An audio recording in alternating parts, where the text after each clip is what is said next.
A pressure washer can handle a multitude of jobs like cleaning your driveway, car, fence, even your patio furniture and the cushions on it. But every well-loved tool needs to be maintained to keep working its best.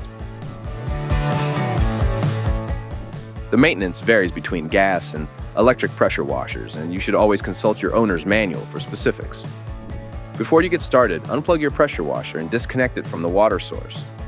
Both gas and electric models have debris screens that need to be cleaned. These are typically located where the garden hose is connected to the machine and at the end of the spray wand. Clean the screens with water if they're dirty and replace them if they look damaged. Then inspect the spray gun nozzle and extension pole. Make sure all the connections are secure and tight. Now take a close look at the high pressure hose. Replace if you see any tears, bulges, or any other signs of damage. The detergent siphoning tube is one place that can easily get clogged. Check the tube and clean it as needed. Also check the detergent filter if you have one. For a gas-powered pressure washer, other than keeping it clean, the most important thing you can do is change the oil. While the oil is warm, empty it into an oil drain pan, then refill with the recommended oil.